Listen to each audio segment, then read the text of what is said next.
going on, mi gente?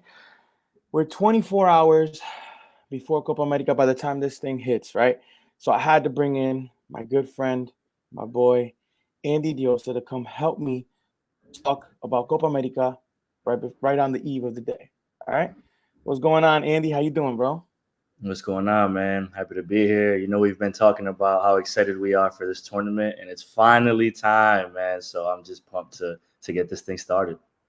Listen, I think the first thing I got to ask you is how excited are you for the tournament itself?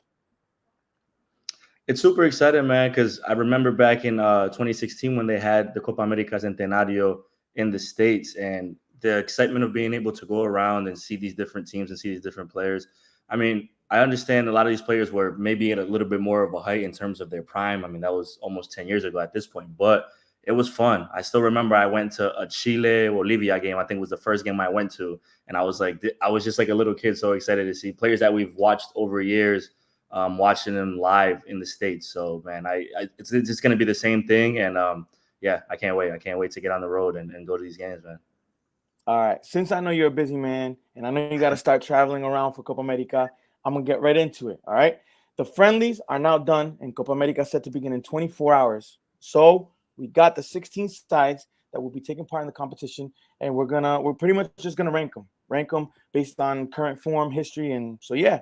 So here goes nothing. I'll start it off by saying that in 16, I have Bolivia.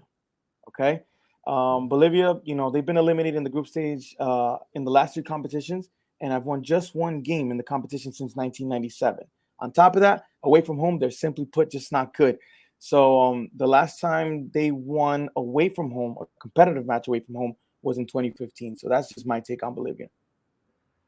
Yeah, I think you said the most important part, and us as South Americans or teams that or player or rather people that follow teams in South America, it's them away from home, man. Like their benefit, unfortunately, that they have to boast over opponents, especially when it comes to qualifying for the World Cup or trying to qualify for the World Cup, is that altitude that they play with at La Paz. And I just don't think, in terms of all the other teams, they have the quality to match up with. I mean, even some of the teams in CONCACAF, if you look at rosters and things like that, and even watching them in the friendly, like the one thing about Bolivia, I will give them is that they're always going to fight. They're always going to try to make it physical. But it's a tournament, you know how that goes, and I definitely agree with that. Bolivia kind of seems outmatched to me, and in a group with the U.S. and Uruguay, I can't really see them getting out of this. So I'll agree with that for sure. Perfect. Now I'll let you lead off with who you believe may be your number 15. Oh, all right. I'm gonna go 15. Give me. I don't want to do this to you, brother, but I think I might have to. I'm gonna go with Peru at 15. And it's only because what we've talked about before, the terms of changing coaches, the terms of changing strategies and things like that. It hasn't worked out well for Peru, and I'm basing this mostly off of the qualifier table, like what we've seen for them. Just it's been bad. They haven't won a game in those qualifiers. They're at the bottom there. And we talked about this before. Like Peru has traditionally had these runs in Copa America that have surprised, and it's been great to see because they do kind of step up to that moment. But I just don't know, man. I don't see it for them right now. That group is difficult with Argentina, with Chile, even Canada. As we mentioned on my podcast, I have something that I think Canada might give up a fight. So I don't know. I think this is just going to be a hard tournament for Peru, unfortunately. But you know, I'm always rooting for you guys. So hopefully I'm wrong there. All right. I mean, I'll take that. for sure. There's a lot of question marks. I get it for sure. But I think there's the first one that I'm gonna have to disagree with you. And yeah, maybe I'm a little biased. I don't know. But at 15, I'm gonna put in Costa Rica. I think their golden generation is done. Not to disagree with you because I think Peru's golden generation is also done. But I think just based on the history of this competition, their golden generation is done. They're inexperienced, and I think the fact that they're in the middle of a rebuild and Keylor Navas announcing his retirement before the tournament, I think was the nail in the coffin for Costa Rica. Yeah, I don't disagree. It was between for me Costa Rica and Peru, but I do agree with you on Los Ticos. That would be for sure. I mean, no Keylor Navas is tough. I mean, I know you have Calvo that's gonna step up there, but mentioning tough groups and mentioning opponents, I mean, Brazil and Colombia in a group automatically is hard for anybody, and I agree. Costa Rica is. I don't really like their chances in this tournament. I don't really like many of the CONCACAF teams' chances in this tournament, but Costa Rica for sure. I agree with that. All right. So I'll start off number 14. For me, I put in Panama. And I think Panama, because they've done well in CONCACAF. But I think the fact that, Copa America is another animal compared to CONCACAF. And I think the opposition will be too tough for them to make a deep run or even get out of the group stage at this point. Yeah, I'm in agreement there. So mine would be Costa Rica and then Panama.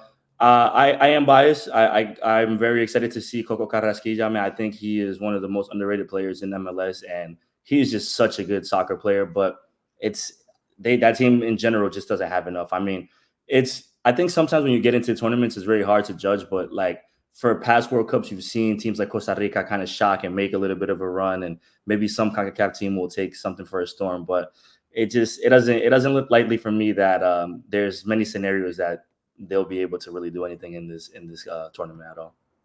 Yeah. Who do you got at 13? 13. This is where I feel like it starts getting tough because you could start mixing in a lot of teams depending on how you look at it. I'm gonna go. Maybe I'll go another CONCACAF team and throw Jamaica there. Jamaica. Once again, like we mentioned with Bolivia, Jamaica is a team that they're gonna run. They're gonna challenge you the whole 90 minutes. If it's a game that you beat them, you're gonna have to beat them with physicality. You're gonna have to beat them matching their energy level, and that's one of the things about watching Jamaica that's amazing because they always bring that to the table, regardless of what's happening. That's gonna be there, but no Leon Bailey, which is a big part of what they're able to do when they're able to be competitive. They have a few other injuries through qualifiers that kind of like hurt them a bit. And I just think that once again, you look at competition, their group is not the hardest, but they're going to be up against it they're playing some opponents that might kind of be in a similar sense to them. So I think in terms of balancing out the playing field for them, it's not impossible that they might be able to get out of that group, but I just think in this current moment, in the form that they're in, I don't see it for them. Yeah, I gotta agree with you here.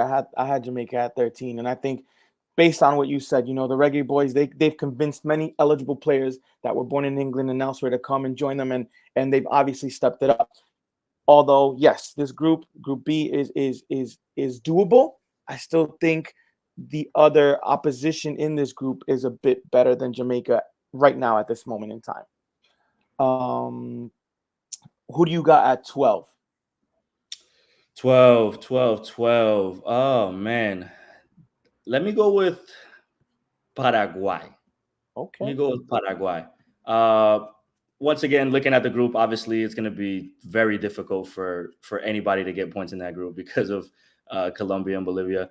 But I mean, Colombia and Brazil, not Bolivia. Sorry. Woo. But the thing about the South American teams, at least in this tournament, like there's no middle ground of where like everybody's gonna fight because they're used to playing each other in the qualifiers. So I think that gives them a little bit of a push that they might not be anywhere. Anybody might not slot them to get out of that group because it's a low bar for them at this moment. But you have a player like Miguel Almiron who we know how great he is.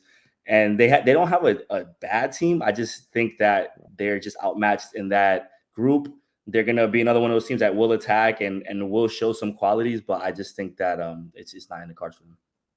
Yeah, so it's funny. I had Paraguay at 11, but literally almost the similar reasons. Just like it's so hard to like this, especially this middle pack. This middle pack is easy to just move around so much. But for Paraguay, for me at least, even though they've made some quarterfinal runs in some of the last Copa Americas, they just haven't impressed in recent times, especially with the qualifiers. 6 matches played in the World Cup qualifiers, and they only got 1 goal scored, I believe, if I remember correctly, and that was against Bolivia. So now they've had a couple friendlies, and I still am not seeing it right. They failed to score against Peru, who, as you already mentioned, Peru's not doing great, right? And then they fell to Chile 3-0. So the only positives, as you mentioned, they got Almiron, they got Julio Enciso, they got some stars, but in a group with Brazil and Colombia, I just don't see it happening. That's bottom line. Who do you got at 11? Oh man, let's see, 11, 11, 11. Let me go with, I guess I have to start getting to these South American teams, although I'm very tempted to stay on CONCACAF. But I'm going to go with, this one might be a little bit of a surprise. I'm going to throw Chile in there. And I know we talked about how, under your boys' guidance, it's a team that, that can really prove themselves, especially in a tournament that they've won already recently, as they have. And it's a weird thing with them because it's the middle for me. It's the middle of that changing of the guard, which we always talk about is necessary in international football.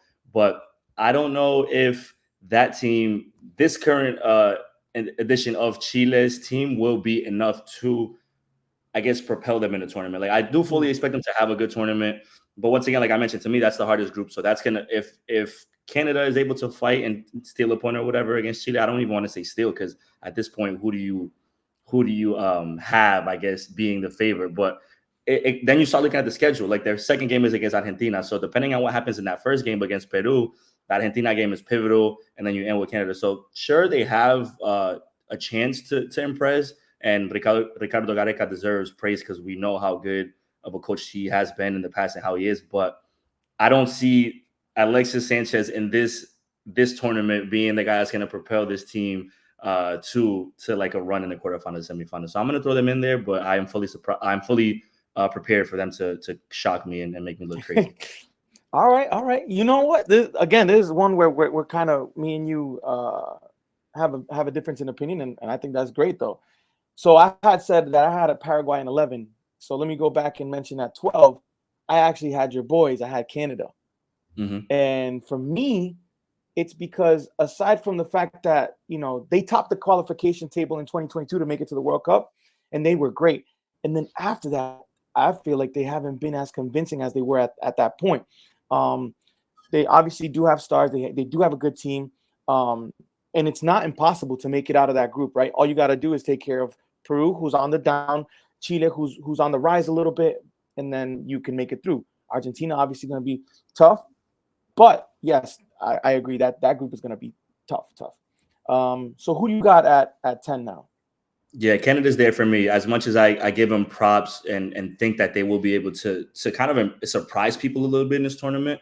And like I mentioned to you before, I might be biased because I see a lot of these players playing in MLS and things like that. But, I think there's only so much that a new coach could do. And it either goes one or two ways. Like, it either goes like, oh my God, Canada is going to be great under Jesse Marsch and they're going to shock people. Or it's going to be like, this was disastrous. We had 3 more games to try to figure it out. It doesn't matter because the goal is to impress in the World Cup. But like you mentioned, it's a very talented roster.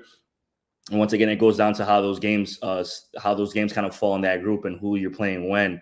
But I don't know. I just have something that makes me believe that they might surprise people a little more than maybe some are intending. But once again, I'm fully prepared for them to make me look crazy as well. And that's the thing with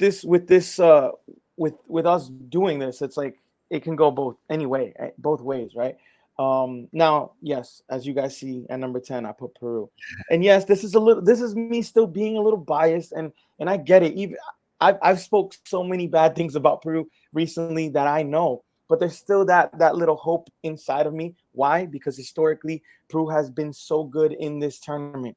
They've reached at least the semifinals in 4 of the last 5 tournaments. So based on those recent results in this tournament, I have hope. Now, if we're just talking based on current form, yeah, I know the World Cup qualifiers, we sit in last place. I think we've won 1 match. But, under this new coach, I know they're still learning a new system. They're still, trying to figure out the change, the change of the guard, which there's none, unfortunately, in Peru. That's the truth of the matter. But their last friendlies, they've won 3 out of 4, which is, I guess, good for morale. I want to say, simply put, I don't think they're ready for this tournament, but I also think that this is not their end goal. I think they're building upon this team to make a run in the qualifiers and make it to the World Cup. I think that's fair. I think I agree with that. That's definitely fair. Who you got at number 9? This is where this gets really tricky for me because I need to slice up Group B somehow because there's 3 teams that we have yet to mention there, and it's like I feel like I know who will win that group, but I'm not positive. And then I'm looking at the table and looking at how things are going. I'm gonna go ahead and throw Venezuela in there, and I know this might be a little crazy, and because Rondon is right now, I'm watching him play, and I'm like, he looks like he's just turned the clock back. It's incredible how he was able to make that run in CONCACAF Champions Cup and propel his team to win the tournament. And in qualifiers, they've been impressive as well. I just think that they will run into a situation in that tournament where it's going to either be against Mexico or it's either going to be against Ecuador that is gonna have a little bit of an edge over them. And I don't know, I can't put my finger on exactly why I feel that way, but I just do. So I'm gonna put them there in terms of me playing it safe right now. But like I think 1 and 2 in that group might be a toss up. And I wouldn't be surprised to see Venezuela even win that group. But that's why I'm saying it gets a little tricky with this one. But I'm going to put them there in terms of playing it safe for some reason. I agree. It's the trickiest group to predict, to talk about. But at number 9 for me, I actually have Mexico. And I have Mexico because I think they're also, leaving out Memo Ochoa, leaving out their older generation, which is fair. I think it's fair. I think these are the type of tournaments for CONCACAF that should be about rebuilding, about figuring it all out. They've had their ups and downs. That 2-0 loss to the U.S. in the Nations League final was one thing that kind of stood out for me because I felt like they were just that bad in that game. That made me realize, or that made me think, I don't know if they can compete with Ecuador or even Venezuela because of the things that you just stated about Venezuela. Yeah. I'm right there with you. For me, it was between Venezuela and Mexico for that spot. So Mexico would be the next. Just because I see how they're going into the tournament. And if for some reason it just seems like the pressure on Mexico is always super high. Like it doesn't matter who's coaching, it doesn't matter who's on the roster. There's always so much criticism around that team. And a lot of times for good reason, because we've seen with Tata Martino and his ability to leave certain players out and things of the past. And I get that. But I think that Mexico has almost like they think a little too highly of themselves in terms of like where they match up on the World's game. And that's not a knock on them because I think they have a talented roster as well. But you can't live in the past of saying, oh, we're the kings of CONCACAF. We're supposed to be the best team in this region. Like that ship has sailed already. Like what you need to do is be able to get that generation that you have now and mix it because what we're talking about 2026 being the focus. They don't have to qualify. So this is a test. This is something for them to see how they could match up and who they could bring on this team. And I still think there was some glaring omissions. But for me, they're coming into yet another tournament with a lot of pressure, the same way they did the 2022 World Cup. And I don't think that's going to bode well for them because I don't think that roster is strong enough to compete with the more elite teams in this tournament. Yeah. So I think that's a great transition since you spoke about Venezuela. Then we talked about Mexico. I'm going to go with my number 8, which is Venezuela. Right. For me, Venezuela, basically a lot of the things that you already said, they've just shown plenty of fight in the start of this new cycle. And they've only lost one game out of the 6 World Cup qualifier games that they've had so far. You already mentioned Rondon, who's doing better this cycle. They have that good mix of young talent and veterans. And I think that if there's a time for them to make noise, whether it's the qualifiers or in this Copa America, I think it's right now. In a group with Mexico, Ecuador, and Jamaica, it's the most open group of the tournament, and it's manageable. Yeah, definitely. Who do you got at number 7? This is where I throw in Ecuador to round out that group. Another team, and watching them over the years in qualifiers, like this team is going to take every bit of effort for you to beat them and do a good job at it convincingly. Because one thing is they're fast anywhere on the field, they're physical. I mean, Moses Caicedo feels like he's been doing it for so long for them, and he's still super young. They have Paez, the teenager, who is like a star that everybody's just wanting to see. And I feel like these type of tournaments is when those kids are like eyes open because this could get him from one step to another in his career. I think it's a very talented roster. I think if there's a team in South America that's not necessarily the big dogs and doesn't really fear playing anybody, I feel like it's that Ecuador team. Like they're gonna play any team that they come up against, especially the big dogs anyway. They wouldn't be any different than they would any other game. So I think that's that one team that I always look at and I'm like, they could give you a great game and then they might be outmatched, but they're still going to give you a fight. So I like them in that spot and I like them in this tournament, man. I think Ecuador has a lot of things going for them right now. The dark horse for you? Yeah, I think that's a good call for sure. I think so too. But I do have them just a little bit more up. At 7, I close out my CONCACAF sides with the US. And I think, I had them before this past weekend of friendlies and whatnot. I actually had them higher. But after, seeing the matches that we saw, I think this is going to be a massive test for the US men's national team. Yeah, they won the Nations League, and there's a lot of hype about this Copa America tournament for them in home soil. But yeah, they have talent, and they do have an easy enough group to make it out. I just don't see after that they're gonna face up against Brazil or Colombia, who they just faced, and we all saw what happened there. I just don't see them beating either of them. Yeah, US is next for me. There's no. I think I might have them even too high myself. And like I just mentioned with Mexico, expectations and pressure around the US are massive right now. I'll even say Berhalter might be coaching for his job in this tournament, which is wild because I'm not much of a coach. Like, let's change the system already, but because of how things have happened for them, because of the expectations, like they have to get out of the group at the bare minimum. But like you mentioned, after they do that, then what happens? I think for me, it's more important for the US to show some quality of soccer. If they're just like struggling in 1-0 games and things like that, then there's not going to be a good feeling about this team going into the future. And that's when you have to have that conversation about do we switch coaches? And I don't know how the U.S. Soccer Federation is holding on to Greg Berhalter so dearly or so close after everything that has happened, but they have to just show that they have quality because they do. And you can have a player like Gio Reyna who could be a star in this tournament. Obviously, we know how good of a player Pulisic is, but they have to put it all together. And like you mentioned, those friendlies, it wasn't a good way to lead into the tournament to show that. I do think that they will be able to have a better showing in terms of the tournament, in terms of, like you said, being at home and knowing what's at stake. But I don't see them getting past the quarterfinal, regardless of if it's Brazil, Colombia, or Lord, it be anybody else. But So you have USA in 6. Who did you have in 7? 7 was Ecuador, no? Yeah, okay. 7 was Yeah. Ecuador. Okay, so cool. For me, at 6, I actually have Chile. This is where I put Chile, and this is based off of, again, just the change, because before Ricardo Carrega came in, and before the friendlies that they've had against France and winning their other 2 friendlies, I said this Chile side is not even going to make it out the group stage. Once Ricardo Carrega came in, I've seen a different light from that team.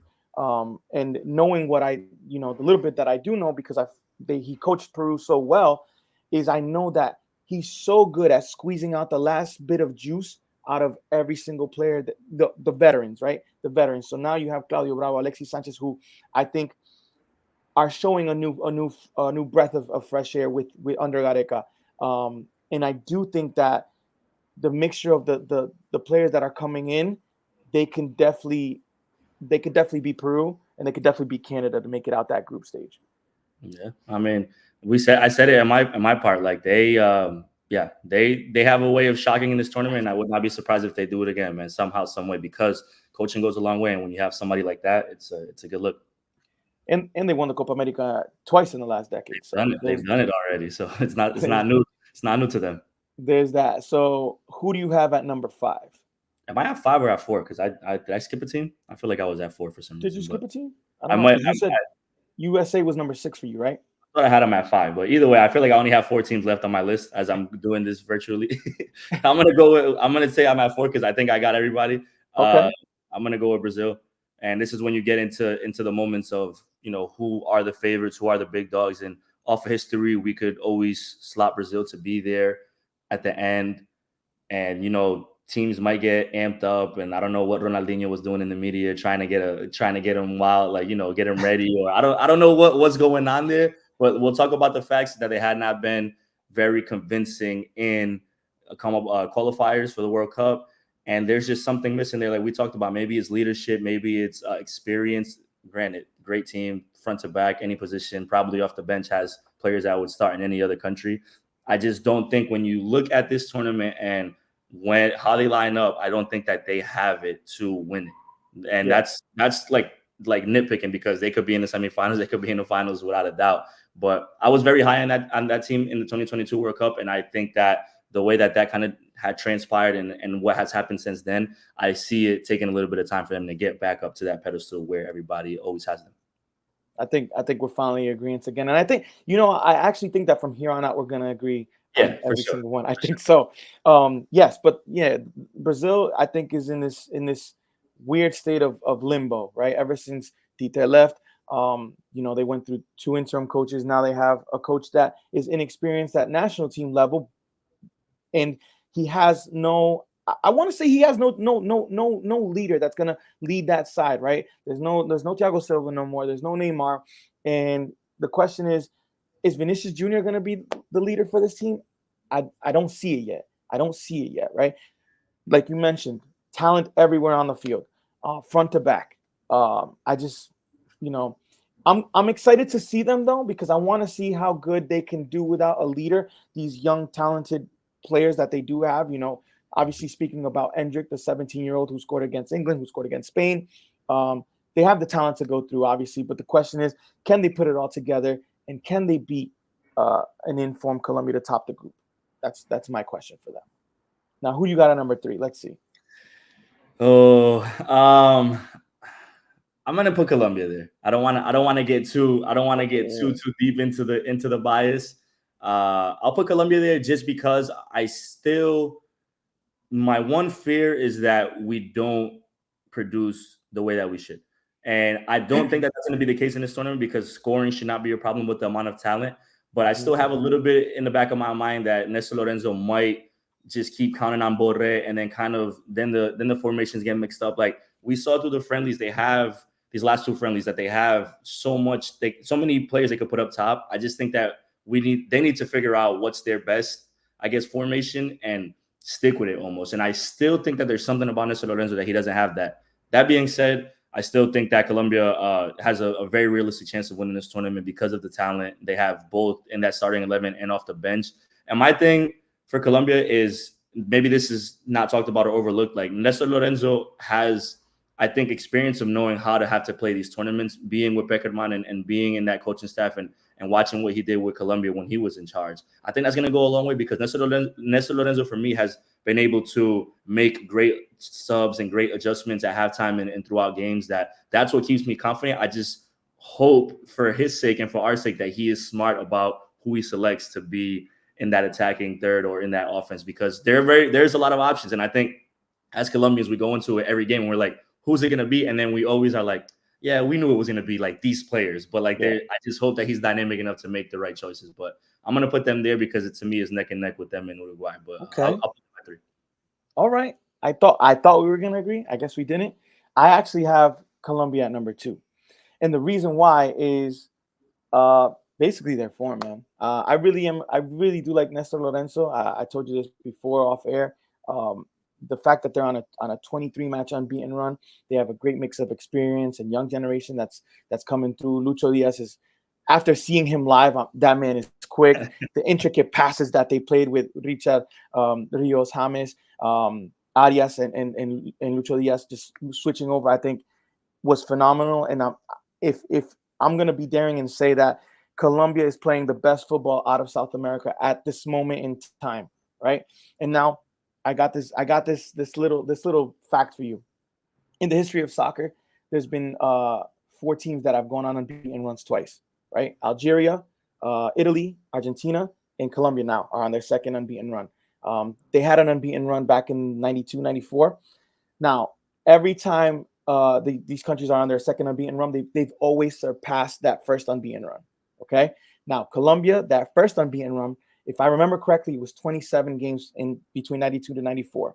Now, a lot of people say, yes, they lost, but they lost on penalties, which counts as a draw technically on FIFA. So they went on an unbeaten run of 27 games. Right now, they're at 23 games. So if they were to beat that unbeaten run and get to 28 games, that would take us to the semifinal, if I'm correct. So there's that hope for you guys. That's it. Book it, baby. Book it, baby. I told you, I'll see you in Miami for the final, man. All right. So number 2 for you is Uruguay. Number 2 is Uruguay, and to me, Uruguay and Colombia are really neck and neck, interchangeable in these positions. And I gave the edge to Uruguay just because of this little stretch that they had in qualifiers, where they tied 2-2 against Colombia. It was a last-second penalty that got them the equalizer. Then a few days later, they beat Brazil 2-0. Then a month later, they beat Argentina 2-0. And to show that in qualifiers, I think when the pressure is so high, when you're playing against the top 3 teams and trying to prove that you are one of those top 3 teams, that shows a lot. Now, obviously, that was almost now, let's say, half a year ago at this point, but it's the recent test. And then they play Mexico and absolutely dismantle them, which is not the same level of competition. But we talked about what Bielsa has been able to do with that team, the I guess the energy that they have. I've talked about a few teams, how they're going to give you everything. For Uruguay, it's going to be attracting me every time. And will teams be able to keep up with them, man? Like I don't think this has been talked about enough, but the conditions in this tournament might be tough depending on where you're playing, because it's starting to get really hot out here in certain places. So it's going to be, and that could be a downfall for them too, because maybe they're not used to that themselves. But I think this Uruguay team is as consistent as it gets in terms of being able to stay afloat regardless of who they have on their roster. And that's longevity. And when it comes to tournaments, that's exactly what you need. So I really like them in this tournament. And I really hope that, that they have a good tournament, but I also do agree that Colombia has a really good chance to make it to the finals. So, I'll put my bias back in there, but yeah, Uruguay has as good a chance of anybody to win this. For sure. I think ever since Marcelo Bielsa stepped into this role, it was a match made in heaven. Perfect fit, the way they play, the way he wants them to play, that Gara Charua, and the fact that I think Darwin Nunez has been a little bit more consistent with them in scoring. They actually executing his ideas so well, becoming a very tough team, and actually have been scoring for fun in certain situations. Just like we mentioned, they gave Argentina their first loss after being World Cup champions. So there's that. I mean, I think they definitely are a team to beat. They have only 2 losses in the last 2 years, and on current form, Uruguay are definitely top in this group for sure, and we'll have to see about that run. So Uruguay, Colombia semifinals. I'm ready. Hey. So I guess we both agree on number 1. Then. Que miras, bo? Anda What you got to say about? It's Argentina, man. Like, what you're gonna get from this team, and when you still have Lionel Messi at a very good level, that's gonna obviously put you over the edge against many opponents. The one thing I will say about this that's a little different than perhaps a World Cup is that when you get later into the stages, none of these teams are going to be scared of playing against Lionel Messi, because they've been doing it for so many years in qualifiers, in Copa America, which that differs when you're in a World Cup, when you're playing different countries that are like maybe giving him a little bit more of respect, giving him a little more room, all things that he deserves.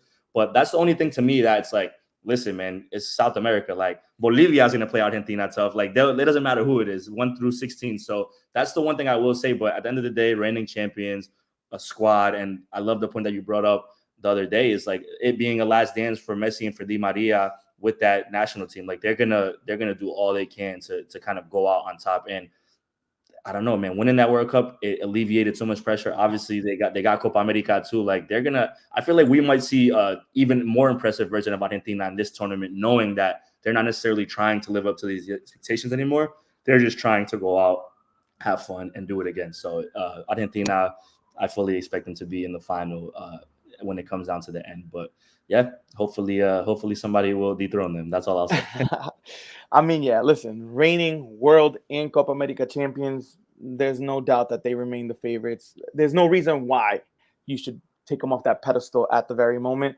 Lionel Scaloni has just got this team running smoothly. As you mentioned, the point about Di Maria and Messi, I think they're both so beloved within the squad that I think the players will be like, oh man, we got to get this for him, And then fun fact about Di Maria, I was looking and he scored in every final he's played in with Argentina, which means he's such a clutch player, like clutch. So yeah, I mean, I would like to see a new champion, but I also wouldn't be mad if Argentina win. Really, like that's just it is what it is. You got any closing comments, Andy? Because I think we hit it off, man. It's all 16. Yeah, man, that was great. I appreciate that. Thanks for doing this. I had a lot of fun doing that. Yeah, man, just enjoy it. I know Euros are going on, and I know people always have the bias of Europe is better, this and that. It's a little too early for me. First of all, I missed a lot of games because I'm just sleeping. But no, I think Copa America is a lot of fun, and the fact that it's here in the U.S., that people have the ability to go to these games, the fact that the U.S. and more familiar teams for some neutral soccer fans are playing will draw interest. And yeah, support it, man. Enjoy it. and just have fun. And hopefully Colombia's there at the end to finally live out this dream that I've been waiting for. For sure, man. For sure. Listen, if there's a moment, I think it's got to be right now. It's going to be a tournament with no shortage of star power. Argentina and Brazil are obviously still favorites just because of the name, the history. But you got teams like we mentioned, Uruguay, Colombia, who are on the rise, Ecuador, who could be a dark horse. And you add in that presence of CONCACAF, like U.S. and Mexico, it's just going to be an exciting tournament no matter who you support. So I'm glad everyone, is able to just take it all in, live it here in the U.S. We did these power rankings for you guys, so you guys can get to know a little bit more about the national teams that you may not be so knowledgeable on. So yeah, don't forget to comment, like, subscribe. Take it easy, y'all. Peace. A tomar guarito. Listo, let's go.